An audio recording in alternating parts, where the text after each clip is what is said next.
Hello and welcome to the full video lecture for Chapter 18 in our textbook Patterns of World History. This chapter is entitled New Patterns in New Worlds. So let's get into it.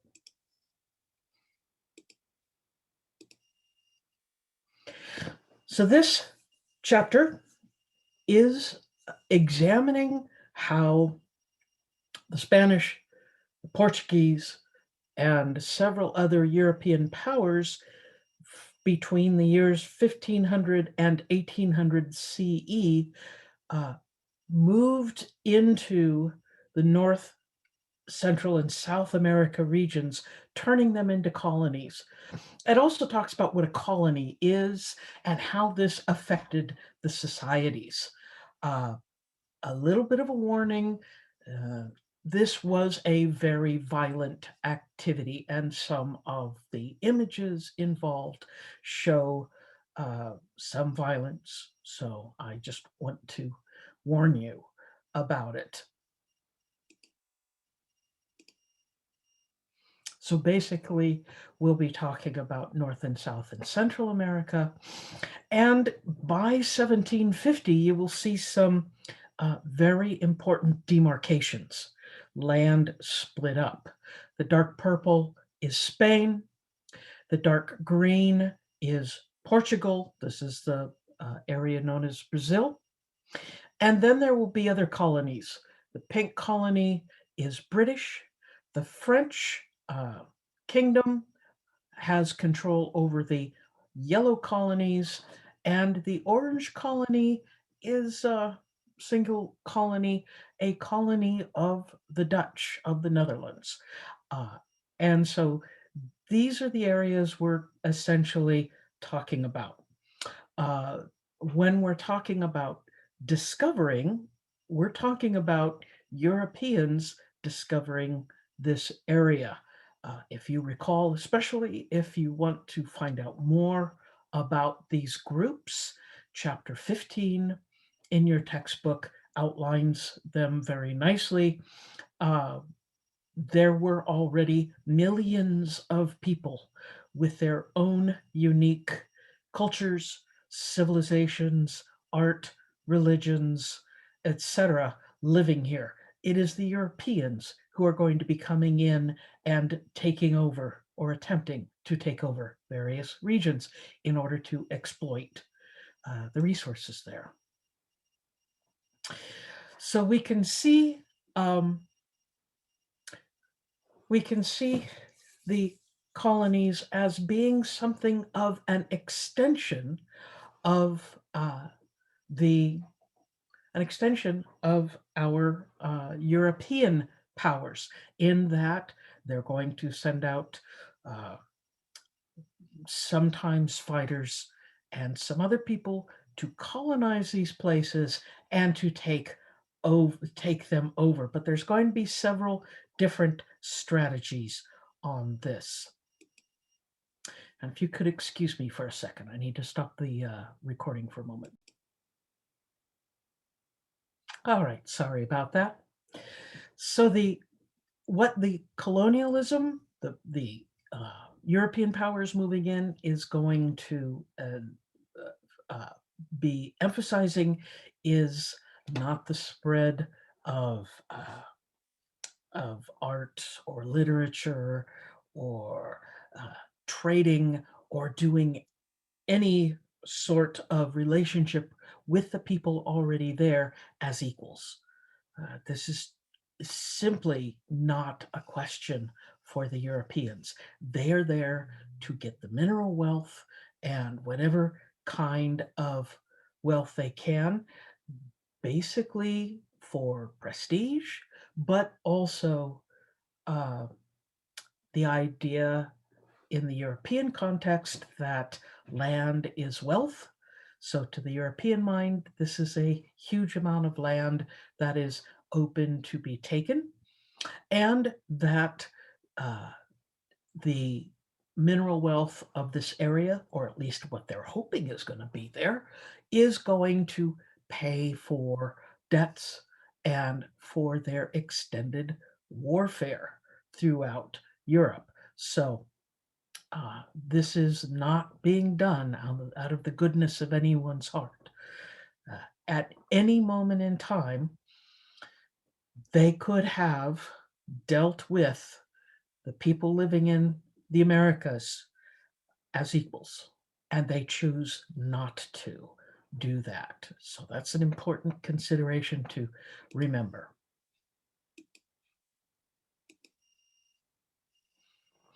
So they will start establishing trading posts, of course. Getting those ships across the Atlantic is a harrowing experience. They have to spend quite a bit of time in the open ocean uh, with heavily staffed ships. That means that they need to refill water frequently, they need to bring on food, and they need to exchange goods and refurbish the ships. Ships often took damage on this voyage. So setting up a trading post to resupply these ships, take on supplies, exchange goods, so that in case the ship is moving on to another port, then if there's something that has to be moved between ports, it makes a lot of sense to have these trading posts.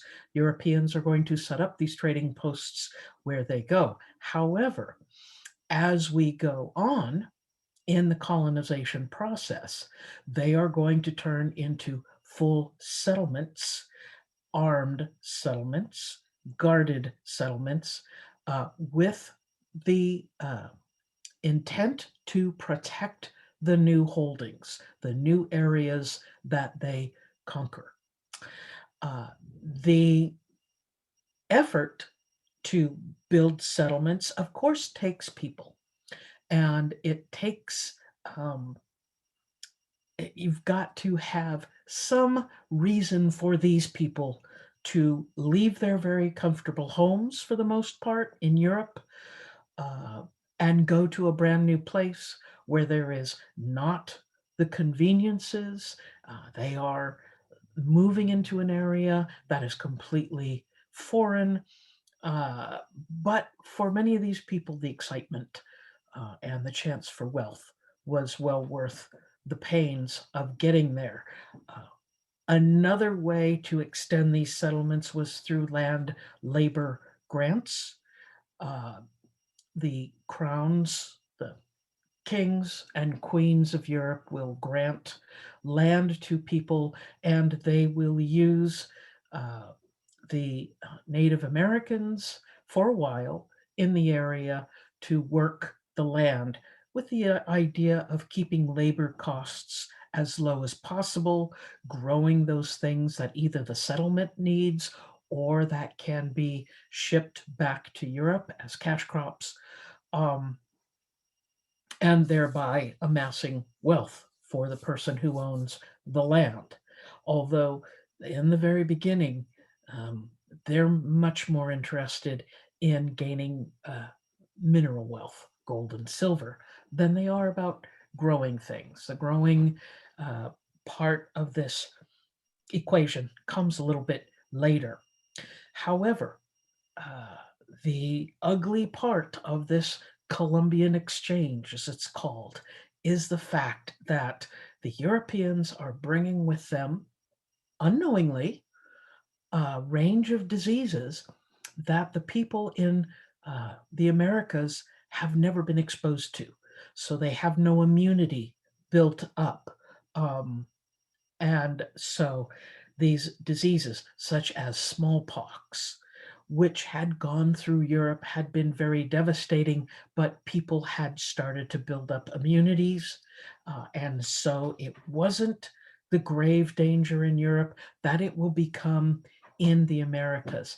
There are estimates of up to 90% of the entire population in North, Central, and South America will be wiped out by disease that will be brought by the colonizers. Uh, and so this drop in native population is going to make a huge difference. It will weaken those empires that are already there. It will create great upheaval in these regions. It'll start civil wars, uh, and it will make colonizing for the Europeans much easier in many ways, because their enemy, so-called enemy, is going to be softened up by these diseases. It will also mean that there will be fewer and fewer native populations who will be available for labor. And so the answer that the Europeans will come up with, especially in Central and South America, will not be to bring over more Europeans to do the work. That will be too expensive. The practice will be, of course, to start enslaving people from Africa and bringing them to these colonies in North, Central, and South America to work as slaves. So the uh, the Caribbean islands are the first places that are going to be populated by the Spanish coming in. This is right from the earliest voyages of Christopher Columbus. He makes 4 voyages. Uh, they will, in fact, start colonizing, start leaving people there to build up these trade posts that will uh, uh, grow into something bigger. Of course, they get there, the population, the indigenous population starts dying off from disease, and the natural progression of this is that the Europeans are going to take more land. Remember, to the Europeans, land is wealth. So the more land you have, the wealthier you consider yourself to be. Also, they weren't making new land in Europe. It was very much claimed. So the concept of free land, if you can take it, was extremely uh, attractive to the adventurous Europeans. One of these various adventurous Europeans will be a man who was brought as a clerk uh, named Hernan Cortez. He will come from Spain. He will be working with the viceroy in one of the Caribbean islands, so he'll be a civil servant. And he will become, while he's there, more and more desirous to adventure. And he will not wait until he gets permission from the crown of Spain. Spain has pretty much claimed these areas, and so people didn't just jump into places without having a contract from the crown, except Hernan Cortez, in fact, does. He gains a small army, gains some weapons, including a few cannons, uh, the blunderbusses, the muskets. He'll have a retinue of armed men in armor, horses in armor, retinue of crossbowmen, etc. And he has something like 11 ships. And he will be going from, I believe he leaves from Cuba, going to the West. He has heard of other areas. There will have been a couple of expeditions going up the Caribbean coast of Mexico and Central America, and they will report back that there is a large amount of area there, and Cortez is interesting in getting onto it and starting trading posts. Now, he's not sure whether what he finds is a very big island. Uh, Probably he doesn't realize what he gets to is actually part of a continent that stretches an incredible distance north and south. So he takes his small retinue of soldiers. He lands on the Yucatan Peninsula and he sets up his first trading post.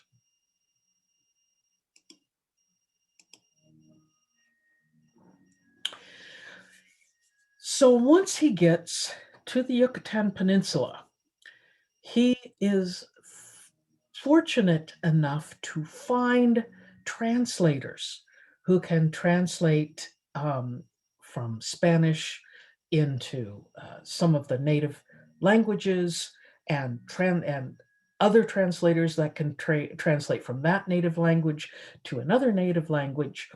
And these translators happen to be from native people who lived in the Yucatan Peninsula, but who were opposed, not allied, with the largest of the empires in Mexico at the time, and that is the Aztec Empire.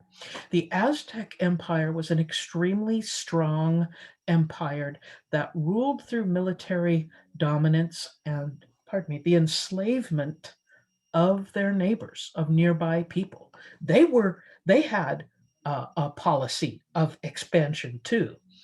And Cortez happened to find some of those uh, groups of native peoples who had opposed the Aztecs and wanted to get rid of them because they had to pay heavy tribute to them, or they had been enslaved by them. And so they were seeing this as an opportunity to get back at the Aztecs. And Cortez realized that he could gain a considerable army to help him overthrow the Aztecs. So he will be helping these oppositional groups. And so, with his 2,000 Spaniards and 50,000 native soldiers, he will, in fact, take the capital of the Aztec Empire, Tenochtitlan, and capture the Emperor Moctezuma II, and basically, with a lot of fighting, quite a bit of violence, and some underhanded tricks, take control of the head of the Aztec Empire and start moving in. Meanwhile, what he's trying to get is as much gold as he can possibly get. And the Aztecs have some wealth. It's still, of course, for someone who is hoping to become fabulously wealthy, is not enough still. The Aztecs valued things like jade and I'm trying to think of turquoise. Yes, turquoise and other gems that were not that important to the Spanish. In fact, they'll just be wanting gold and silver, and they will be presented. The Spanish would be presented by the people that they are attempting to overcome uh, uh, priceless works of art in gold and silver, ritual items, things that are extraordinarily meaningful to the Aztecs. And the Spaniards will very quickly melt them down into gold and silver bars and ship them back. So there's not an appreciation at all for the people of these new lands that they conquer. So Cortez is going to have to take multiple marches to take over this area. And then from there, once they've taken the Aztecs, the Spaniards will move out into areas throughout what we now know as New Mexico, Texas, the Great Plains. They will be moving into the very heart of the Midwest and eventually moving up the coast and into Baja California and Arizona proper. So this is just the start of the jumping off point. This is when they finally realize, oh, this is not just a very big island, it's something huge. Um, and there will be a number of different uh, uh, travelers looking for all sorts of things throughout Central and North America. Um, I will be putting a link to a very interesting YouTube video on the Aztecs. It does a very comprehensive job of telling the tale of Cortez and also bringing to life the civilization of the Aztecs. It's a really interesting tale, and this particular documentary does a good job of it, far better than I can do in just this very short lecture.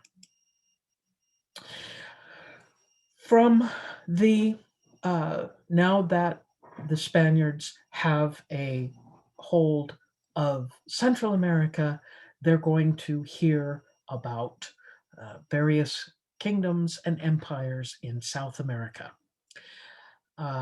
There had been considerable amount of trading between the Native Americans throughout this region. So, of course, the Spaniards are looking for any hint they have of perhaps a rich empire anywhere.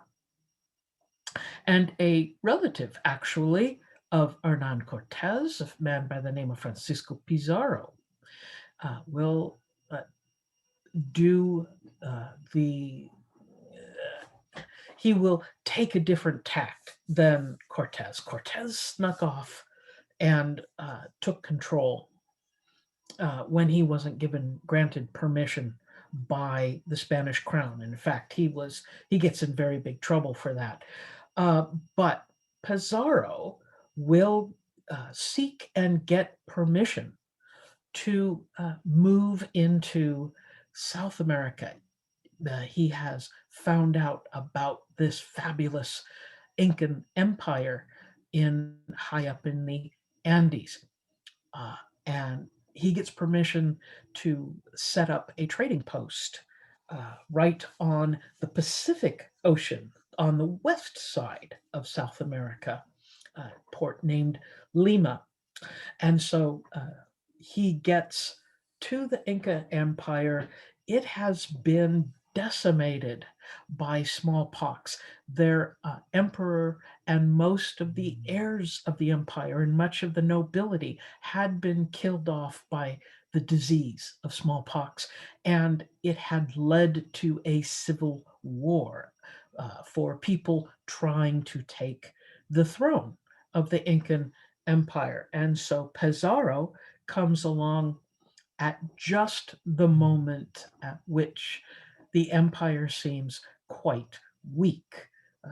Had been doing quite a bit of damage to itself. Now, Pizarro, having an official mission, is able to take along with him a very large army.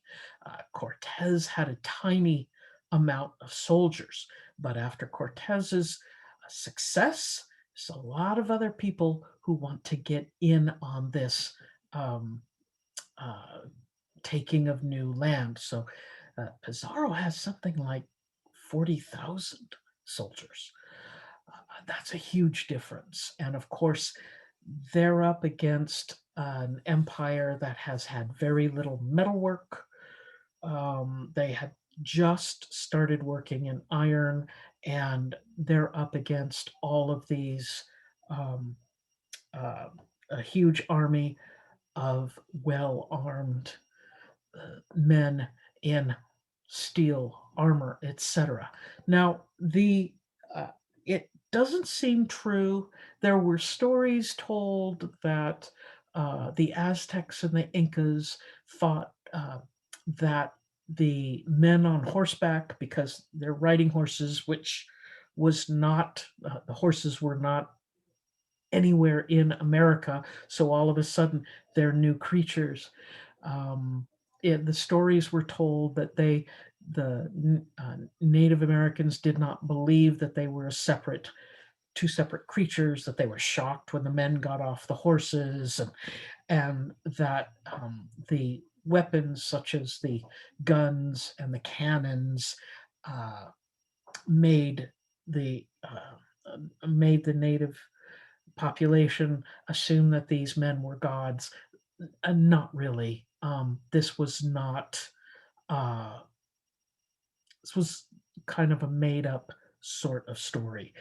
The native populations were shocked, but they were not assigning godhood to these invaders. They did see that they were powerful.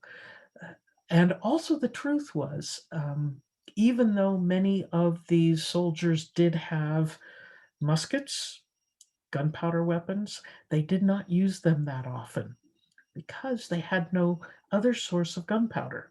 So they had to be very careful, use it very sparingly. The more helpful weapon that they had were crossbows, because the bolts were much easier to obtain or even create there. So it was the crossbow that helped to save or win these wars. But Pizarro will get to the capital of what the capital of what the Inca Empire was, and they will ambush the Inca Emperor Atahualpa. This will be around November of 1532. They will capture him and ask for a ransom. The emperor will offer them a room full of gold and silver, which they will pay. The empire produces the giant room full of gold and silver, and Pizarro's men execute the emperor anyway. And then they continue on to conquer the Incan Empire and make their way to the Pacific coast, where they create the city of Lima, which is still now the important city of Peru. And this grants the Spanish a port on the west side of South America. I do not think that they did sailed down and around the bottom of South America, down around Tierra del Fuego to get to it. I believe because they had control over the area we now know as Panama and Mesoamerica, that the outbound ships going to Lima and the ships going from Lima to Spain would sail into Central America, offload, move the goods across country, and then load them back onto ships. So this will be a critical juncture for the Spanish to use. And I'm sorry, this is disturbing image of the assassination of the Incan emperor, but this image does show the inroads that we're going to see various adventurers make throughout Spain. And as you see, we don't see tracks of people going around Tierra del Fuego. They will mainly be moving along the coast from Panama and from the Caribbean. There's no Panama Canal there yet. It's 1903. So that's the Spanish speaking part of Central and South America. as you well know, there is a Brazilian speaking part of South America. Um, at the risk of, I'm sorry, I've lost myself a little bit.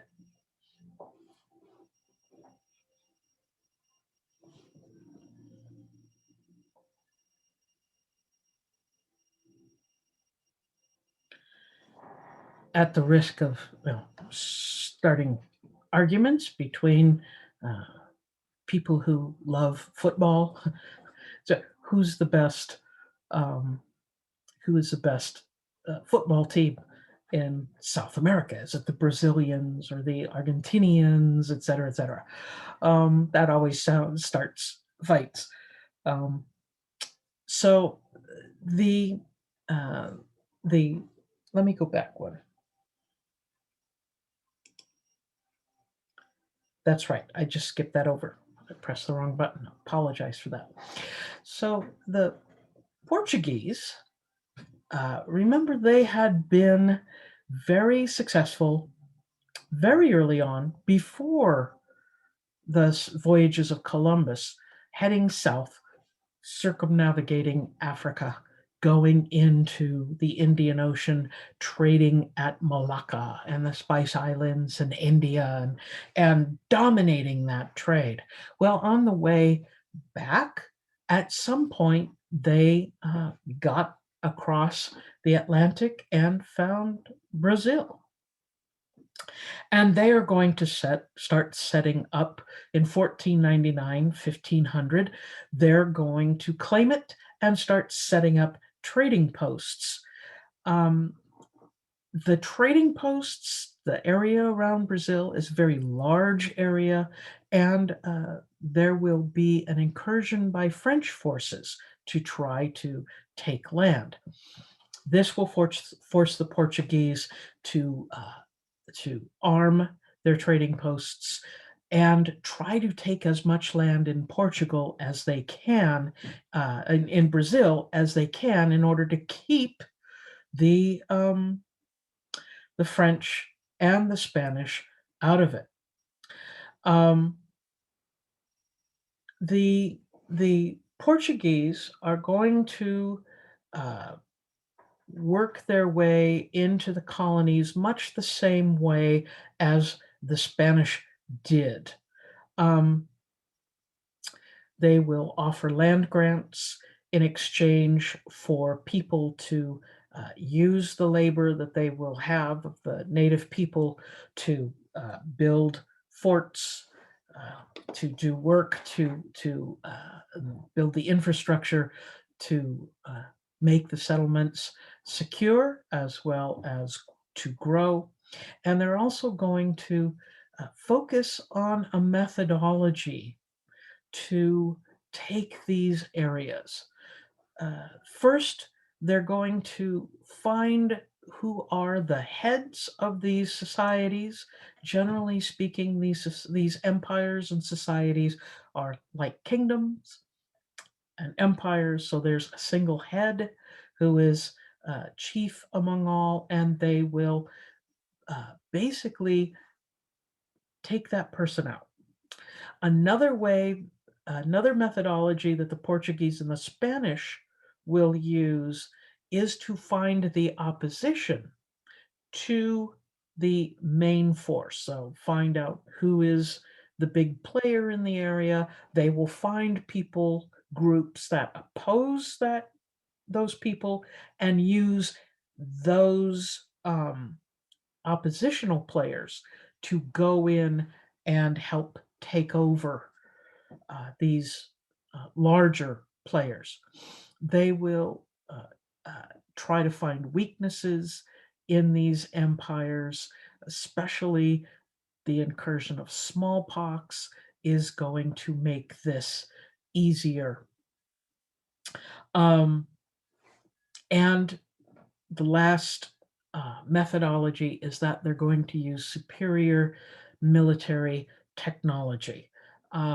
Even though their forces have, in most cases, are much smaller, they will still, in fact, be armed with better technology. Crossbows are much more superior than the single pull bow and arrow. The hardened steel swords of the Spaniards and the Portuguese are still uh, uh, a huge amount better than the swords and clubs of the Aztecs and Incas. They were like cricket bats, two pieces of wood with a handle on it, and in between the wood they had sharpened large chunks of obsidian.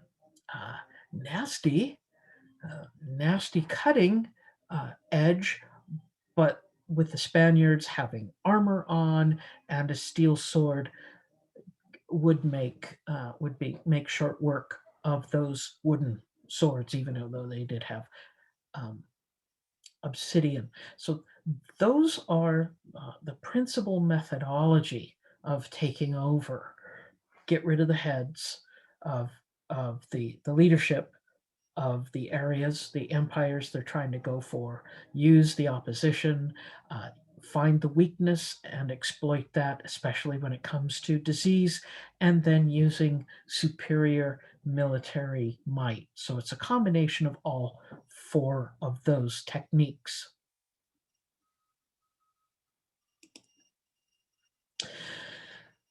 So once you've taken it over an area, what do you do with it? Well, of course, they want to exploit it for the mineral resources and any other resources that they can get. Remember, the Americas are full of things that Europeans had never seen. Tobacco. There's a whole host of fruits and vegetables and starches that the Europeans had never seen, and of course, tobacco. All these things are from North and South and Central America. They are going to become extraordinarily attractive to the Europeans. So the new colonies that are going to be set up are going to be directed from the crowned heads of Europe, from the King of Spain, from the King of Portugal. And so they will be granting land, and the governments will be highly centralized. Uh, they're not going to be looking towards um, the native populations to be in charge of anything. It will generally be those Spaniards who are coming from Spain who will be running everything, making all the decisions. The more riches they got, the more exploration and conquest they followed up with.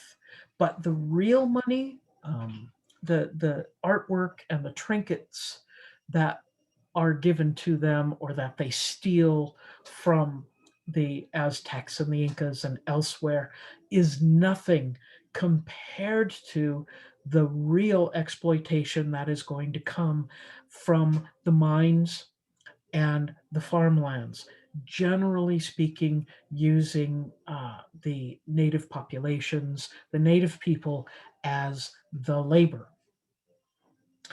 Um, there were areas throughout Central and South America that resisted this kind of conquest and colonization.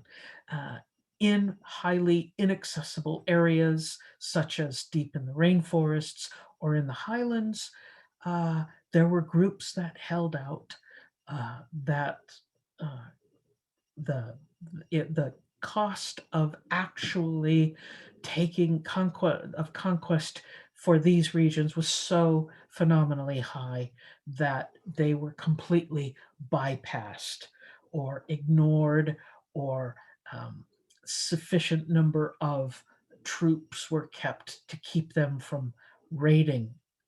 Um,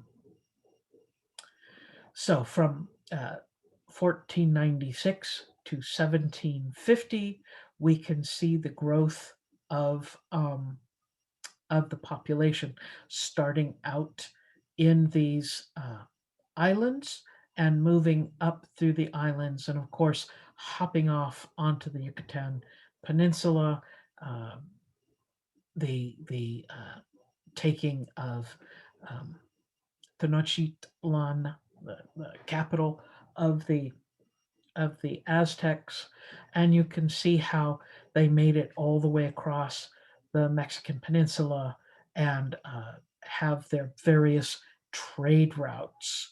But there will still be plenty of frontier land, even getting up into what we now know as Texas and the Great Plains.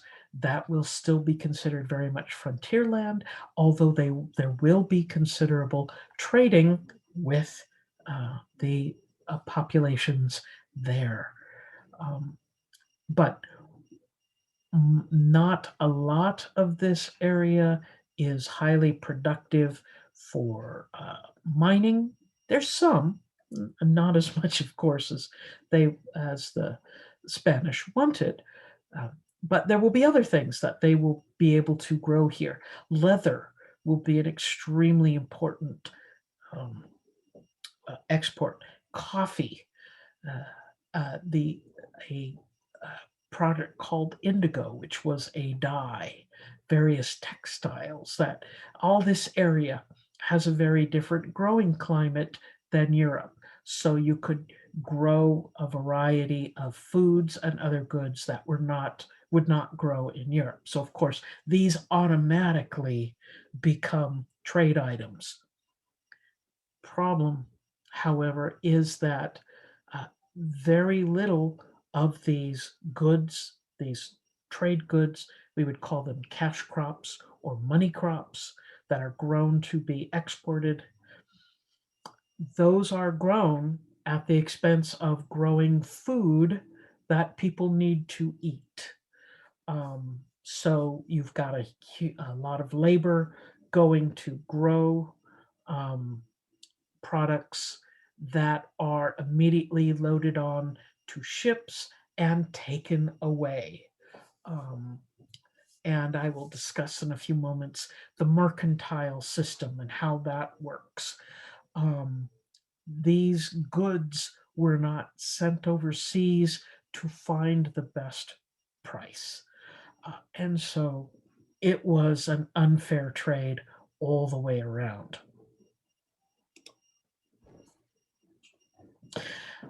South America, being right on the equator and below, they had a huge range of goods that they could offer. Coffee, sugar, all sorts of agriculture, silver, of course, up in Bolivia region, lots of different mining, coca, some very rare minerals like mercury. That's going to be important in a few minutes. Growing grapes for wine, etc. Actually, Chile still has a huge winemaking industry. Fine wines of Chile. Anyway, so this area was open to quite a bit of exploitation, but you can still see this light pale color area. That is the Amazon rainforest. That was not area that either the Portuguese or the Spanish were able to go in and conquer. Same with down at the very south, Patagonia. It is a high, dry grassland, or known as a pampas, and it was not very populated as well.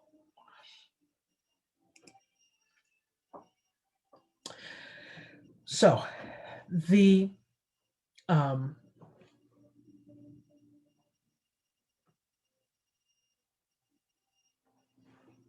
so the majority of the revenue of the colonies was delivered to Spain. That is a process known as mercantilism.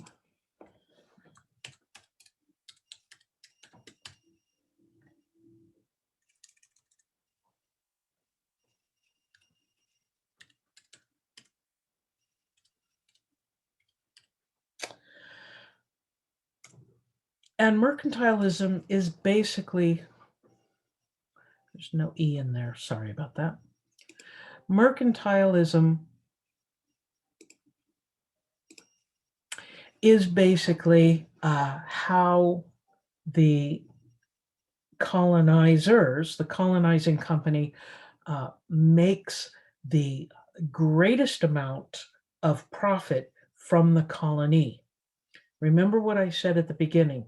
They could have gone and traded with these people at any time and treated them as equals and traded with them as equals. They did not. They chose to take the land, take it over, turn it into a colony, and get as much as they could out of this colony. And so they sent their own bureaucracy from Spain, from Portugal to rule these areas directly under the rule of the crowned heads, the kings back in Spain and Portugal. Those things, those goods, mineral goods, leather, everything like that, that was grown for profit, was taken from the colonies, shipped back to Spain, where it went, especially if it was a silver, directly into the coffers, into the treasury of the Spanish king, for him, unless it was a queen, to do with exactly as they pleased, which was usually either uh, sending more people to conquer, to building up a navy to protect the ships going back and forth. You have to think about the fact that if there was a Spanish vessel at this moment traveling from west to east, heading to Spain, everybody knew what was on the boat: silver. We'll get into pirates in a few moments. The So these goods went directly to basically one element, the kings, and the kings spent the money as they wished. And so there was no sense of sending these goods to where they would make the most money. It was simply everything was shipped to the king, and the king distributed as he wanted to. But there was also another element of this, and also the king could sell it then at a profit too, so he would make that profit as well, if it was goods. There was also a need for manufactured goods back in the colonies. Things made out of steel would break. Ships needed to be built, wagons and horses, and all of these things that were not available yet in the Americas because they were busy exploiting the resources. They weren't building up, the manufacturing goods, manufacturing capabilities. They needed to bring goods from Spain, and that they were sent at an elevated price. There was no free market, no looking for the right price. It was all the prices were dictated by one party, the king. And the colonies simply had to pay those prices. The settlers who were in the Americas had to pay tax. They paid tax to the Spanish crown, and they also paid tithes to the church. The church is involved. The Roman Catholic Church is involved here as well. Um, so the people with the farms, with the mines, especially in areas that had been controlled by the Inca. Um, Remember, there's a huge die off of the population. Um, there's got to be a very efficient way of using the labor, and you're not going to get them to pay taxes. So they're going to be working in rotating labor assignments, meaning that rather than having uh, the um, the native populations pay taxes, uh, they had them serving a certain amount of labor for the state or the Spanish administration or the Portuguese administration. That was spent, a few weeks building a road. That was a way that they could pay taxes through labor, but not having to physically pay the taxes with cash, or for the Spanish to bring over highly paid engineers and workers to do these work assignments. So it was a way to get infrastructure built that was needed at the cheapest way possible. Now, this colonization process is going to be happening from 1500 until 1750. That's a very long time, 250 years. The governments are not going to be sending over new administrators every few years. What is going to happen is that eventually we will have settlers who are going to have large farms. Uh, they are going to have families, and they are going to have sons and daughters who will be born in the Americas. They will be of Spanish heritage, uh, but not born in Spain.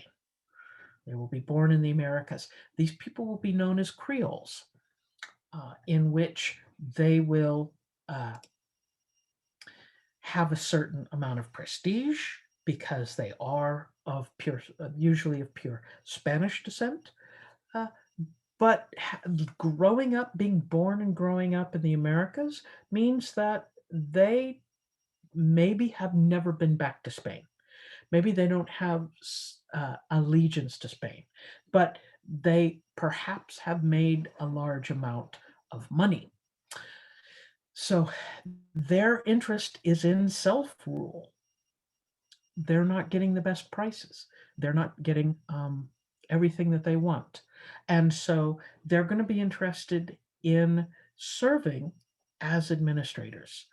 The Crown of Spain, for a while, is going to need money to fight wars, etc. And so they're going to be auctioning off the offices to these Creoles just to make money. So if someone wanted to be an administrator, it wasn't a question of merit or applying for the job. It was a question of sending money to the King of Spain, and the King of Spain says, fine, you can have this job. And so this is how the Creoles will eventually establish uh, um, establish their own administration, establish a semblance of autocracy, independent from Spain, and they will start to gain power because with the communication and travel still taking weeks to go back and forth between uh, Mexico and between Mesoamerica and Spain, it still takes several weeks. Um, and sometimes you've got to make decisions faster than that, and it's just very expensive to send administrators from Spain. The Creoles, for the most part, were considered uh, uh, a worthy and trustworthy for the most part. And so why send an expensive Spanish administrator all the way over there when you can sell the office, make money, and have the job done? Well, it kind of made sense. It unfortunately was a process that was open to corruption as well. Remember, it's not about merit. It's not the best person to do the job. It's the person that bid highest for it.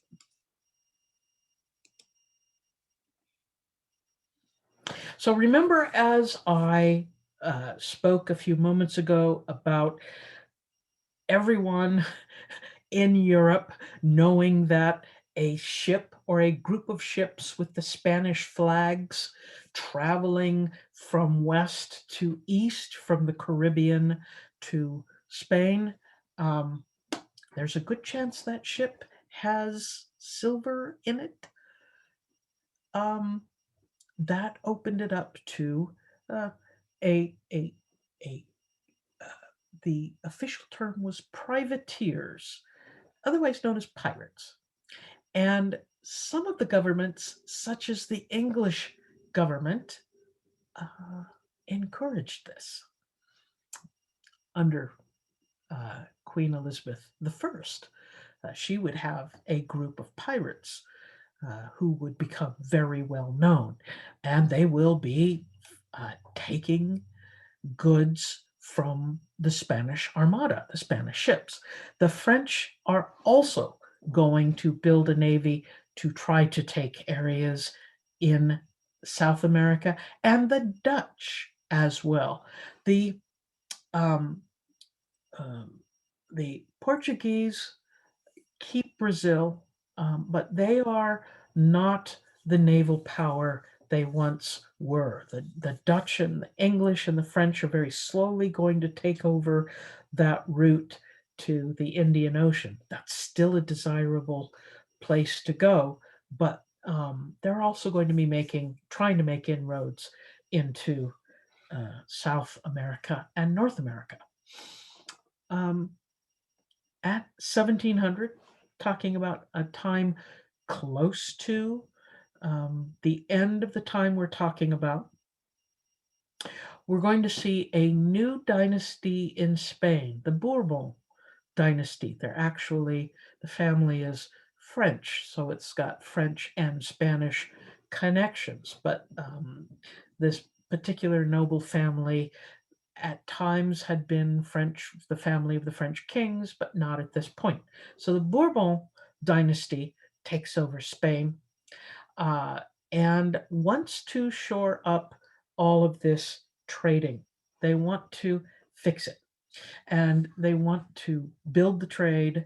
They want to protect the shipping against the privateers, and they want to reimpose their rule in over the administrators in Central and South America. So they will start to send their own administrators in.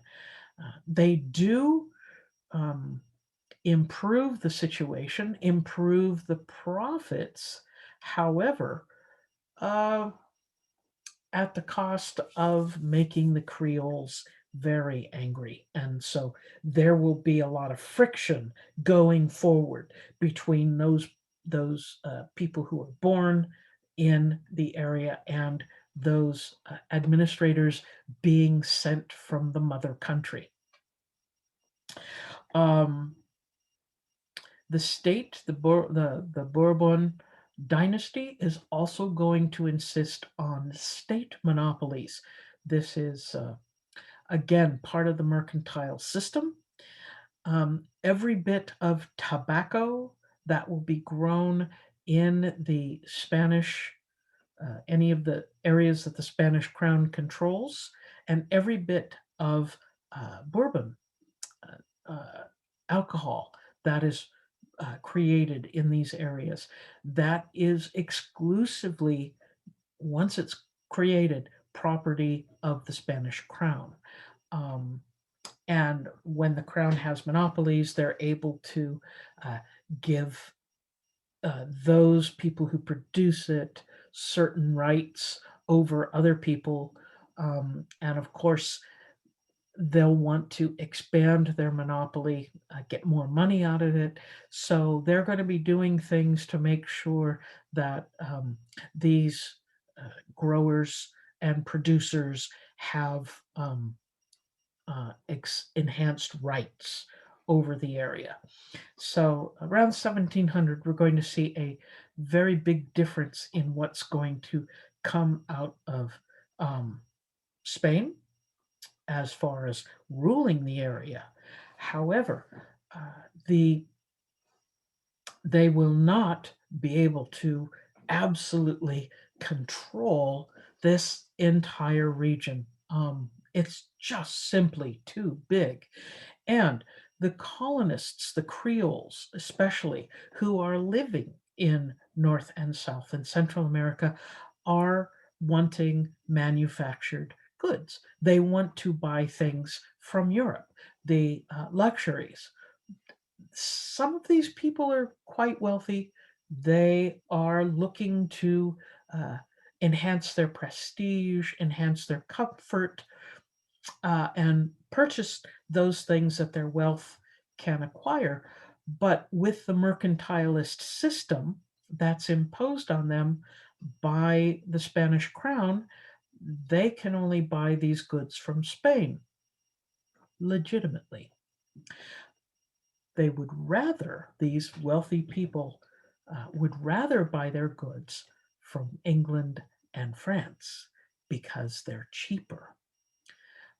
And so England and France are going to start making a large amount of money sneaking around the Spanish protection and selling manufactured goods into the Americas. They are going to dominate that market for manufactured goods being sold. In Portuguese Brazil, Brazil started very much to be a growing plantation, sugar. The benefits of growing sugar in Brazil were great. The Portuguese wanted to improve that. They will spend a large amount of money building up that trade. They will build their administration a little bit differently in Brazil. The administration that they're going to put in charge of Brazil in Brazil will be administrators from the noble families of Portugal. These are people who have very close connections to the crown, to the king, and the king will rotate them in and out. So these administrators will come for a few years, they'll rule an area, and then they'll be rotated out, and a new noble family will send an administrator. This kind of makes them the ideas to make sure they're less corrupt and less likely to have a power grab. Portugal is also going to set up a separate administration in Lisbon, in Portugal, a court and an administration that deals strictly with Portugal. So it is not elected representation, but it is paying very close attention. And setting up a court will allow people who have the wherewithal to get to Portugal to file lawsuits, whatever they need to get. There's no courts in in Brazil. It's not Egypt. It's not Europe. But that is all going to change when they find gold. Gold is found inland, and it is a rather spectacularly profitable gold mine. Before, when it was just plantations, that the Portuguese had allowed the Roman Catholic Church to send Jesuits, members of the Order of the Society of Jesus, to convert the native people, to build missions, to educate them, etc. And the uh, Jesuits fought very hard to keep the Portuguese planters and farmers and administrators from turning the native populations, uh, from enslaving them and forcing them to work um, as slaves. Uh, the Once the gold mines are discovered, uh, they're going to get around those rules that the Jesuits are going to try to set up, so that they can um, enslave those native populations who do not convert to Christianity. So, in a way, the Jesuits are helping out, but it means that in order to avoid becoming enslaved, one must convert to Christianity and give up one's culture. Um, but smallpox, of course, is going to decimate those populations to the point of the labor of native populations is simply not enough to do all the mining and exploitation. And so the Portuguese are going to start a practice of enslaving Africans, um, sending ships to purchase from the African continent people to be enslaved, shipping them to Portugal and using them in the gold mines and using them in the sugar plantations. It is a particularly odious practice. Uh, the next chapter, chapter 19, is going to outline this practice and talk in great detail about this practice and what it does to both sides of the Atlantic Ocean. I will guarantee you, it is extremely disturbing. Um, it is something that has to be confronted because it is part of the historical record, but it is not pretty at all. So I will warn you about that. That is what we will cover soon. Anyway, so between the sugar plantations and the gold mines, Brazil becomes a very important colony by the mid 18th century for the Portuguese. So they're going to work very hard to protect it. So, what about North America? We've been focusing on Central America and South America. The way North America is going to be colonized is very different. For one thing, it is not going to be colonized mainly by the Spanish or the Portuguese. It will be colonized by the English, the French, and the Dutch. Uh, it will not be colonized by the crown. The crowns of the heads of Europe, the French, the English, the Dutch, are not going to send armies of conquistadors to take over these areas. In fact, the British and the Dutch, their colonies will be business arrangements. They will set up contracts with groups of people to send to North America to set up colonies. It will be families coming to colonize, to build farms and communities, not a group of administrators and a bunch of warriors coming over to fight. The French, their colonies are going to be very, they're going to be supported by the King of France. Um, because he is an absolute monarch, but they'll be doing things very, very differently. Um, the in the uh, British section, which is mainly the what we think of as the American 13 colonies from Maine down to Georgia, uh, they will each be colonized very differently.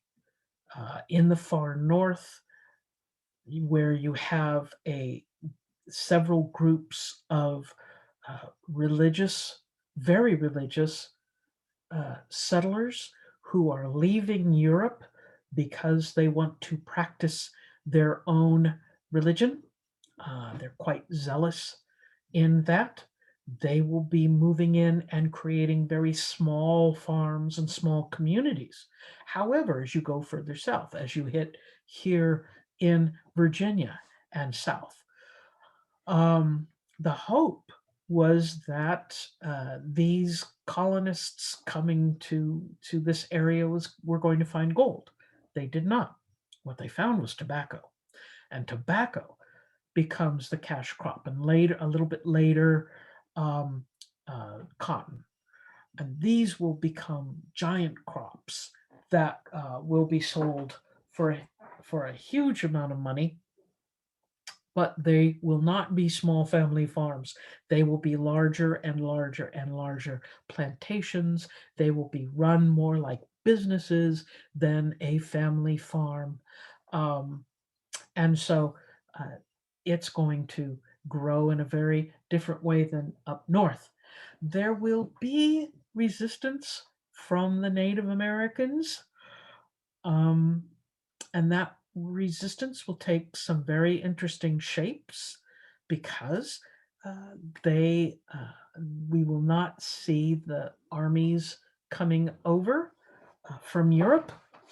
Um, there's going to be there's going to be something of a more even match between the Native Americans and the early small groups of settlers. In fact, the earliest settlers from England are going to be depending for on the Native American populations to show them how to live in this new colony.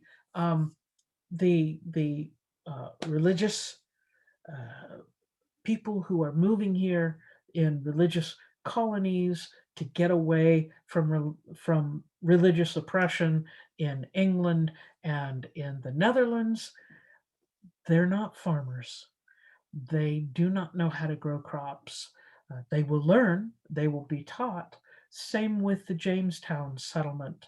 Um, they're going to be expecting to mine gold. They bring assayers. They bring people who are knowledgeable about prospecting. They do not bring farmers. They will later journeys, but they will be dependent upon the Native American population. However, once this opportunity for land opens up to these colonists, remember, land is wealth, and they're all looking west and saying, this could be my land.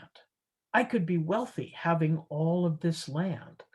Um, except that there are people living there, the Native American populations.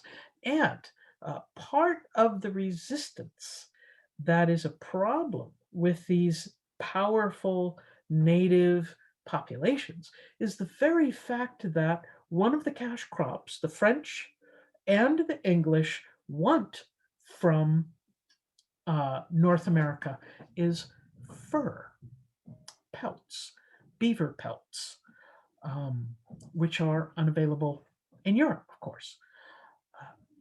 And so rather than send over a lot of people to hunt these animals uh, for various reasons, it made more sense for the settlers to hand guns over, muskets, to the native population and said, hey, can you bring us beaver pelts? Sure, But they basically armed some of the Native Americans, and some of the Native Americans basically used these weapons to subdue other groups of Native Americans, setting up some very powerful confederations, well armed, um, know the layout of the land, have taken over from various other groups, excuse me, and so they are a force to be reckoned with. But in comes smallpox, and the wars between the different groups is going to have a devastating effect on the Native American population. So, yes, they will resist, but they can't fight against smallpox. And that's going to be a problem with their population. So, colonizing North America, you can see where these settlers are right on that seaboard.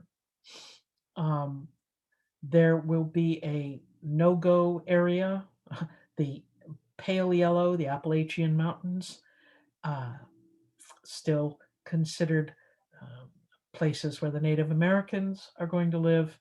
Uh, in Canada, all this green is the property of the King of France. And the French are going to be sending fur trappers. They're going to be looking for various crops, shipping them out the St. Lawrence River and to France. Um, but going up further still, they're not going to make huge inroads. This is kind of not it's not telling us where the French are. It is basically what the French claim. There aren't very many settlements. You can see very few settlements out here. They are mainly along the St. Lawrence Seaway for France and along the coast of the Atlantic for the English. Um, and then, of course, the Spanish settlements. But you can see all of the fur trading that's going to be happening here. So the colonies uh, in North America are going to be a place that the Europeans are going to be sending people. Um, that they're going to basically get rid of the King of France is going to get rid of the Calvinist Huguenots, the Protestants that are living in France. They're going to be gained. They're going to gain territory and move to North America. Um, and of course, there's still that divide of the Atlantic Ocean that takes weeks to travel. And so um, you're not going to depend upon the king and parliament to do your um, ruling. These settlers are going to be mainly very much self government. They're going to govern through local assemblies. Now, as I said, the original colonization started with chartered corporations. The King and Queens of England gave rights to settle in certain areas based on a contract. And people who had signed the contract would move into those areas and uh, set up their colonies. England is going to try to govern those colonies later in the 17th century when it becomes clear that they're actually going to make money. One can say this is obviously we're seeing England realizing that these things are going to be profitable. So let's take control over it, and they will impose the mercantilist system in North America, where everything, the cash crops that are all grown in the area are all going to go back to England, and it is England that sells it for profit, and that those people in the colonies must only buy manufactured goods from England. This is going to set up the problem um, for the American Revolution, is that control that England has over trade. They're going to fight over stamps? No, they're going to fight over trade. Anyway, I'm getting ahead of myself. Uh, in France, because the colonies are so much smaller, we're not going to see the same force of the French crown trying to control the colonies. However, France has uh, France has claimed everything on the west side of the Appalachian Mountains. The British will claim everything on the east side of the Appalachian Mountains to the Atlantic Ocean. But those people who are here are not that interested in who's claimed what. They're seeing the Ohio River Valley and beyond as free land if they can take it. And so they will attempt to take it. There will be excursions into that area. And that competition is eventually going to lead to war that in Europe they'll call the 7 Years' War. Here in the United States, we call it the French and Indian War. And it will be all about colonization of the Ohio River Valley, and it will pit the British against the French. That's kind of an interesting war, but it happens in the 1760s. So it is just before the American Revolution.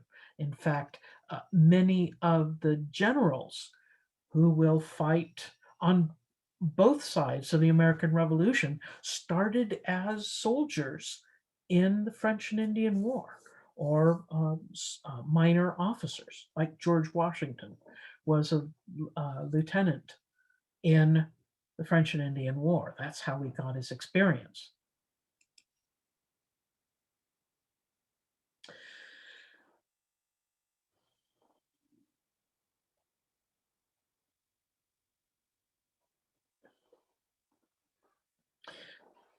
So making the societies that are going to grow up in the colonies, both in the North and the South, um,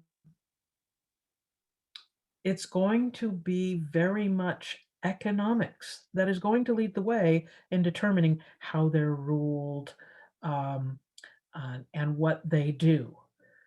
The economics of pulling pulling the mineral resources and growing cash crops is going to affect the development of the society, along with the smallpox, along with the um, forced enslavement of the native populations, and along with the enslavement and transportation of Africans to the Americas. Um, and so it is the European economy and the desire for Europeans to make money that's really going to have a major effect on these colonies. The Spanish colonies will be focused on mining. That will be what they want to make the most of. However, um, someone's got to feed these people. And I already mentioned that if you are growing a cash crop like coca beans or sugar or tobacco, you are not growing food that people there need. Um, and so there's going to be that tension between the necessary foodstuffs that people need to live and work in, uh, as opposed to those goods that the Europeans desire and are insisting that you grow. Um, the mining was also a very highly exploitative um, way of creating these new societies, uh, exploiting native labor was a major source of wealth for these people. Here's a drawing of the silver mines at Potosi, which is now in Bolivia. These mines, uh, especially how they extracted the silver, it was uh, hard enough work to pull the silver ore out of the mountain, but it is bound with other chemicals, um, other rock structures, so they can only pull it out so far, but then the silver has to be extracted. Um, and the methodology that was used at the time was called the patio method. It's spelled just like your patio in the back of your house.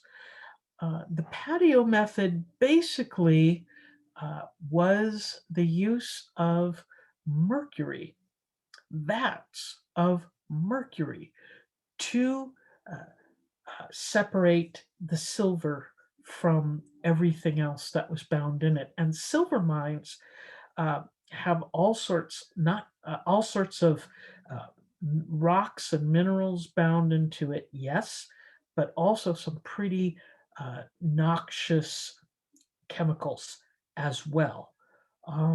One of the problems in silver mines is that arsenic binds well with silver. And so oftentimes they find pockets of arsenic in silver mines. I've actually been down in an ancient silver mine, and it has pools of silver. They are the most beautiful blue color, but to realize it's arsenic, it will kill you if you get anywhere near these pools. Um, so that kind of danger in the mines, and of course the danger of dealing with mercury to separate the silver ore outside of the mines, uh, really affected the health and the safety of the miners. Health and safety was not a concern. They died. They died in huge numbers, being forced to work in these mines, being exploited by the Spanish. So, exploitation's the name of the game. Growing wheat, growing cattle farming, uh, it needed to be done in order to support the mining centers, but that also took people away from mining. Brazil was for a long time basically a farming colony until they discovered gold, and then the whole labor situation changed. Um, and then, as people gained more wealth, as they grew their plantations, in North and South America, they needed more labor. And so, uh, rather than pay people to come in and work, to import workers and pay them a wage to do the work, the Spanish and the Portuguese and the plantation owners in the Caribbean and in North America turned to importing uh, people from Africa, uh, with the idea that because many of the areas that they would be working in were very hot, tropical, uh, to the people there. They thought that importing people from Africa and enslaving them made better sense because they were uh, the idea was they were better suited to the heat, and they wouldn't be bothered by malaria as much. Um, it was still exploitative, no matter, what their generalizations and rationalizations. They were still trying to get the job done as cheaply as possible, and there was no one standing up for these people saying, "This is against the law. You can't do this." And so it carried on for quite some time. Um,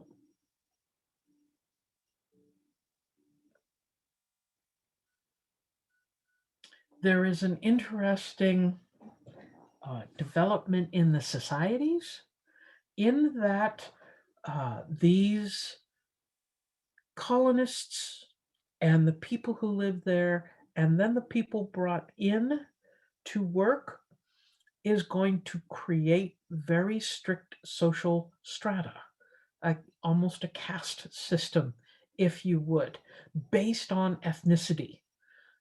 The Europeans were always the social elite. They made the laws for the areas that they colonized and therefore favored themselves um, as the elite group.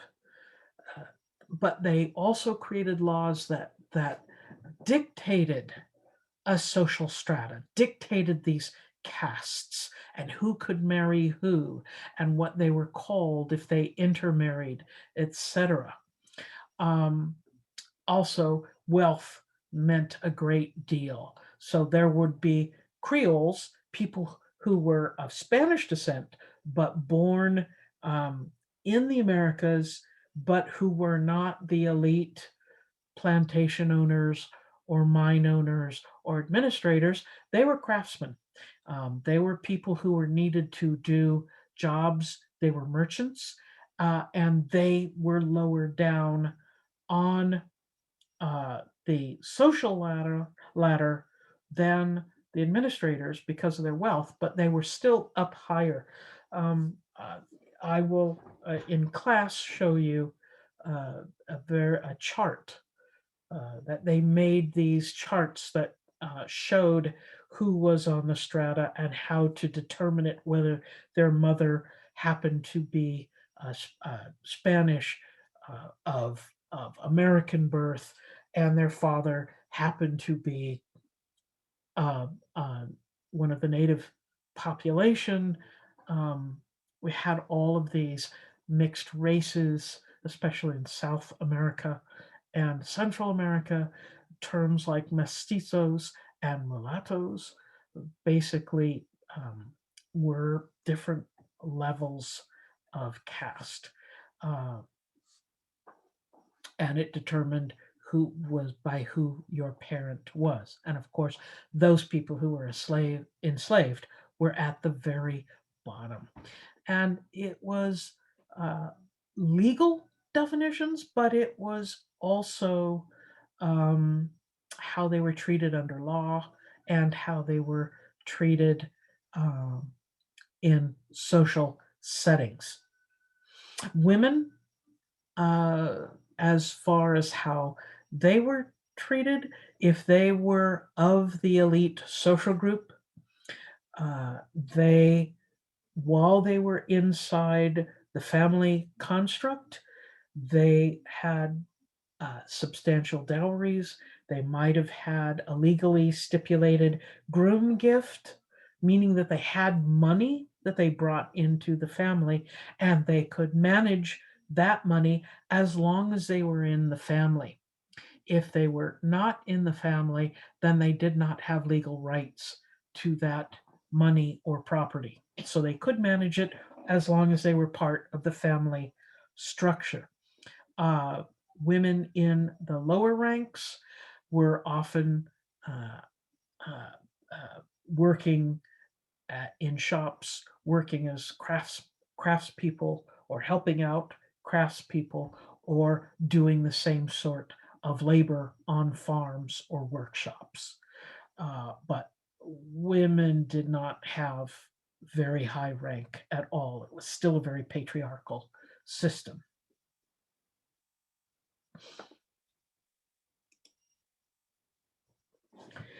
In New England, because the English colonies were much smaller, um, those in the north, in New England, they were very small family farms, very much subsistence farming.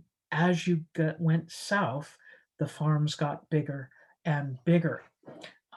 But up north, they tended to be very small, especially because they were being populated by religious groups who were not used to farming for the most part.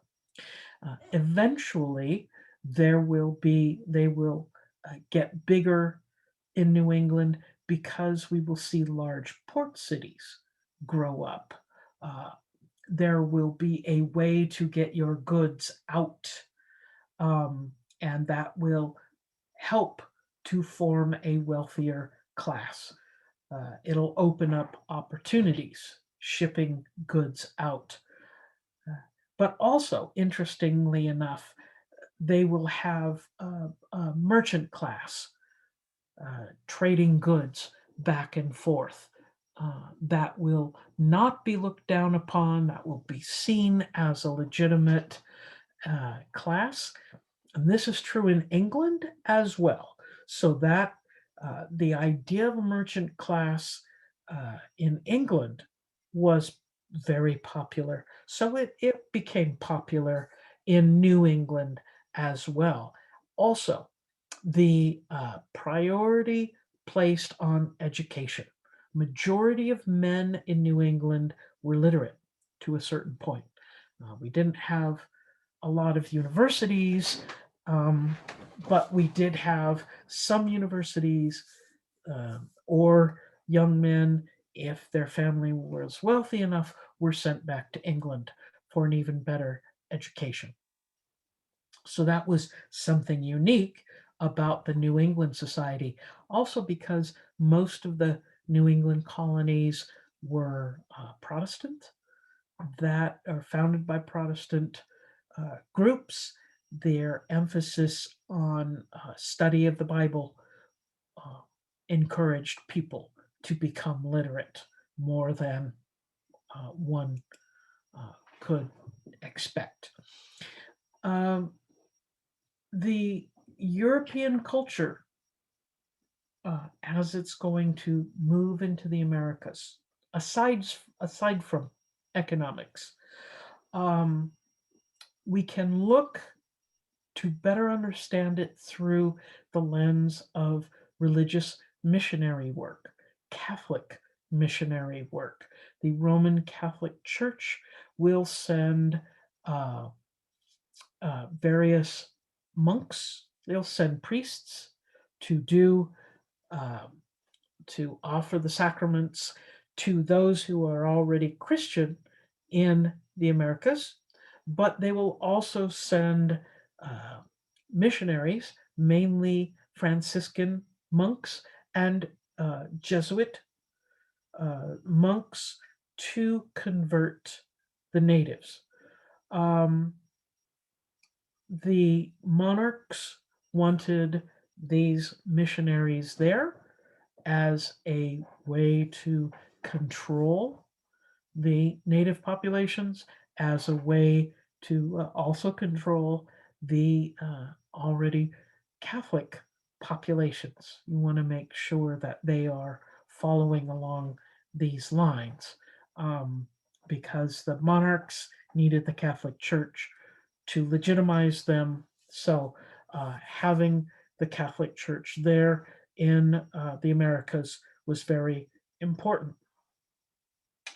Um, the Also, one of the important methods of conversion was encouraging the cults of saints. Many of the people that they were trying to convert were polytheist or animist, that they had multiple gods. So shifting that attention from multiple gods to multiple saints who in some ways filled some of the same bill as that. Um, that's going to be something of a strategy for the church. So we will see the cult of saints and the Virgin Mary. It's going to be very strong in Central and South America. These missionaries will also build missions throughout Central and South America and moving into North America, into the Spanish area in North America. The Alamo in Texas was a Spanish mission throughout the California coast. There will be a Franciscan monk by the name of Junipero Serra who will build a string of California missions. There's many of them are still there.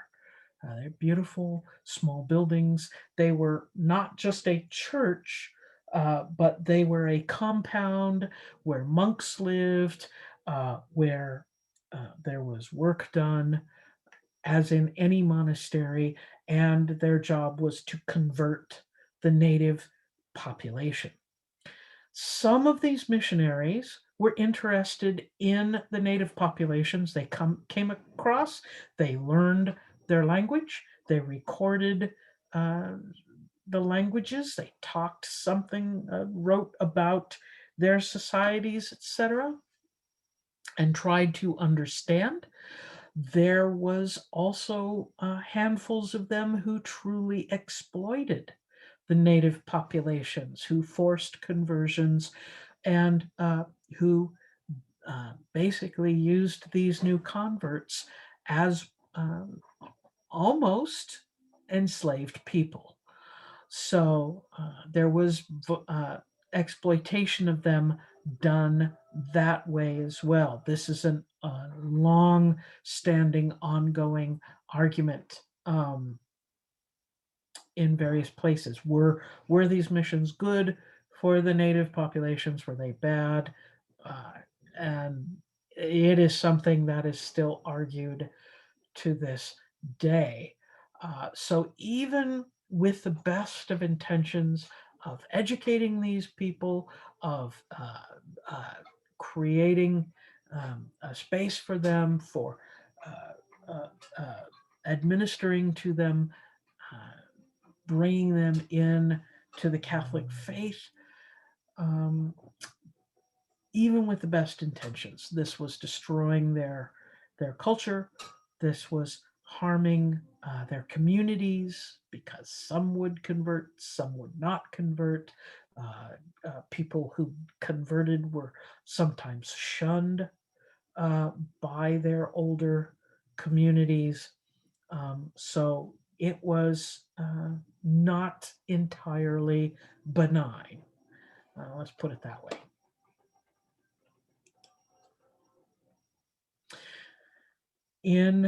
As we get to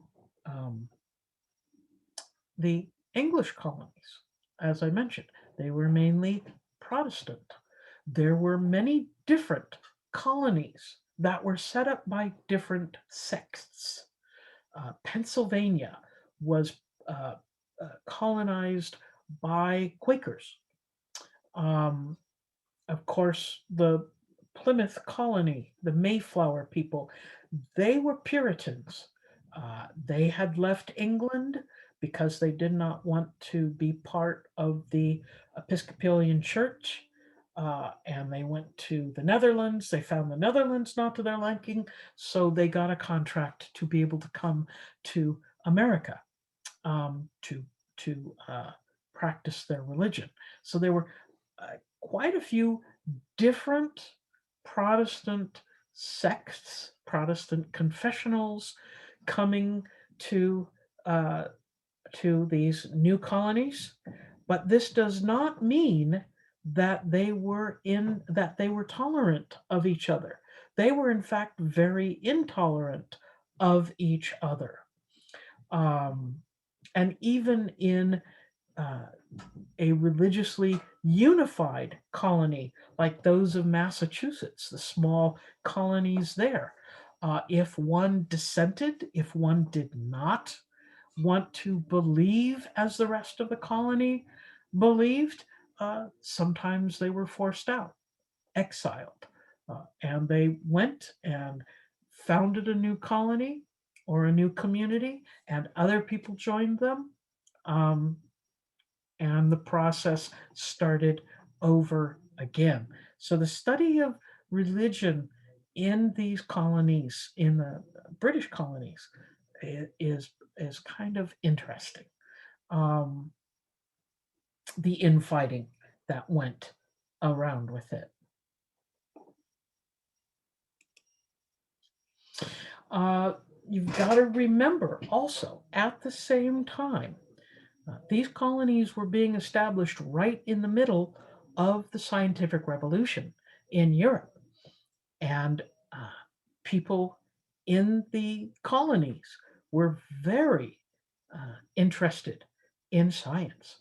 It was these practical things, the practical aspects of uh, of the science research appealed to the people in the colonies.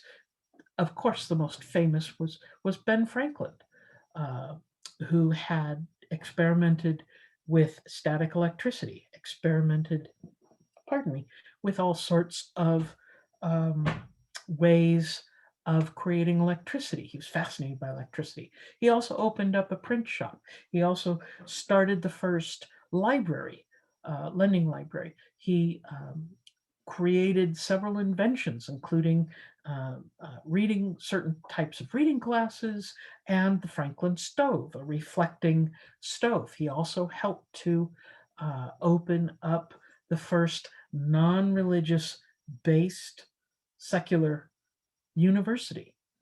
So he was a man who was, I hate to use the term Renaissance, but he was very much um, uh, doing this research, and he was respected in Europe because of it. His findings were considered quite important. We tell the story of Ben Franklin uh, uh, uh, sending a kite up in a storm, and there's a key attached to it. Uh, that was a that was not an experiment that we think he actually did. He did invent the lightning rod.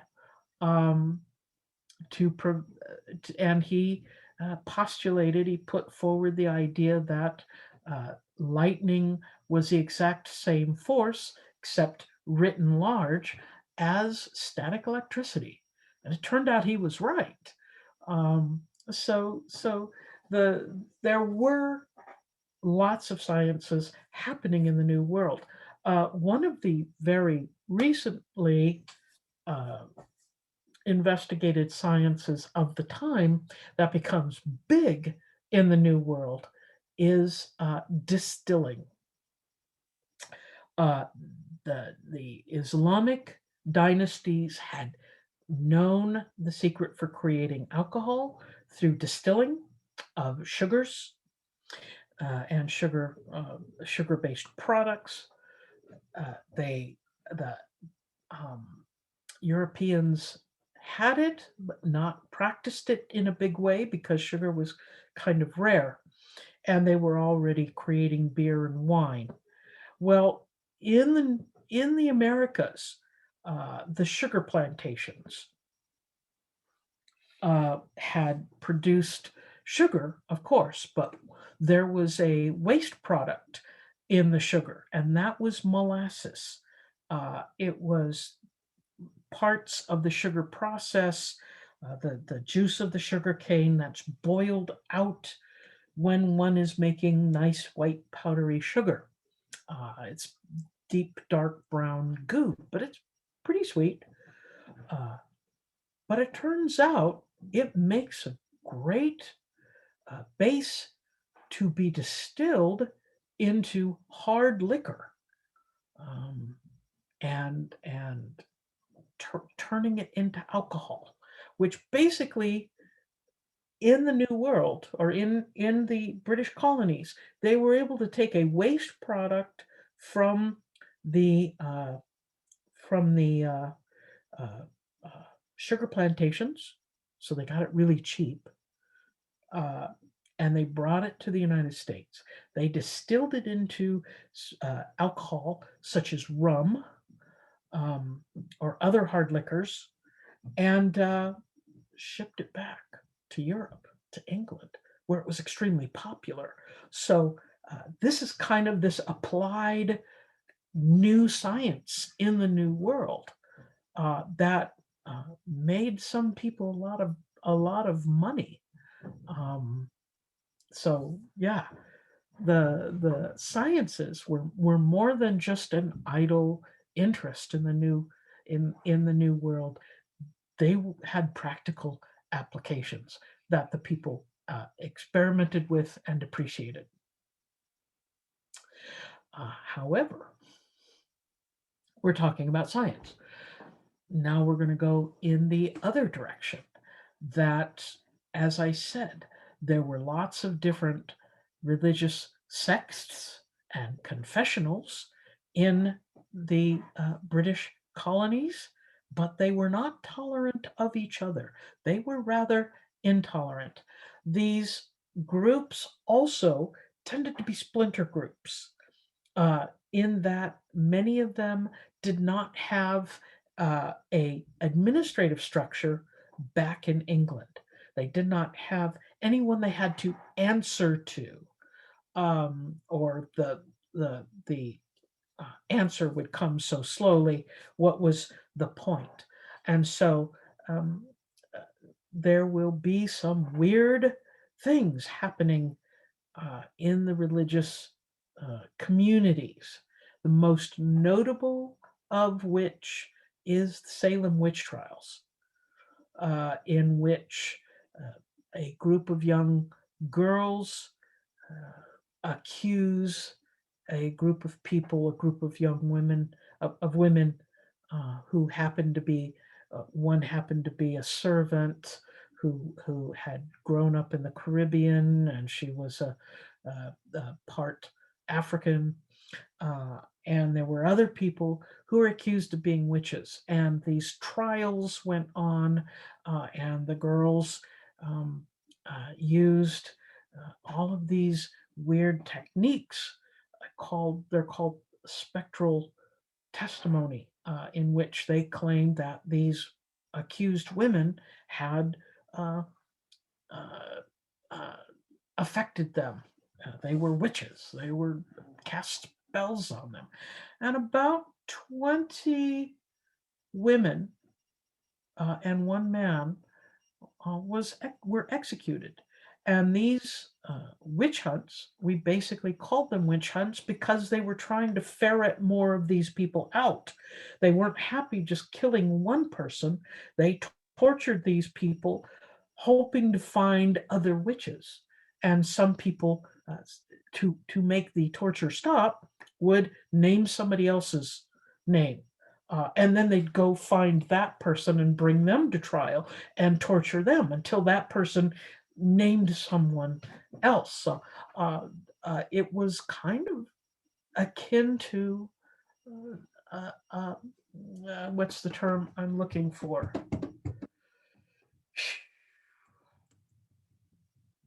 Hysteria. That's the term I'm looking for. Public hysteria. And it does happen. It does happen where we have witch hunts. Well, we have, but the idea of witch hunts comes from the Salem witch trial, and it's not new in society. It just happens to be quite noticeable in in the British colonies at this point, and in these colonies in general, we will see something called the Great Awakening, the First Great Awakening in the early 18th century. This is after the witch trials, in which we see a re-examination and a real enthusiasm, a revival for the Protestant religion in various sects.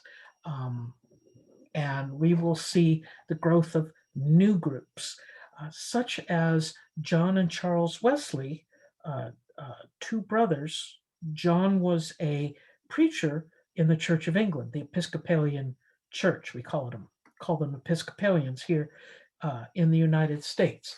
But John and Charles Wesley will, in the 1730s, late 1730s and 40s, witness slavery in the British colonies and start to fight against it. And they create a new sect that breaks off from the Episcopalian Church that emphasizes evangelical converting people, that emphasizes a new methodology of studying the Bible, and who is the very, very beginnings of the abolition movement. Uh, and John and Charles Wesley, the two brothers, start what is basically a splinter group of the Episcopalians. We know them as the Methodist Church. So we're going to see the birth of a handful of new sects, the Methodists, the Baptists. They're going to start coming out of this great awakening of the early 18th century. So religion plays a very different role in the British colonies than it does in the Spanish colonies, which are focused on converting the native populations. In the British colonies, they're more concerned with each other.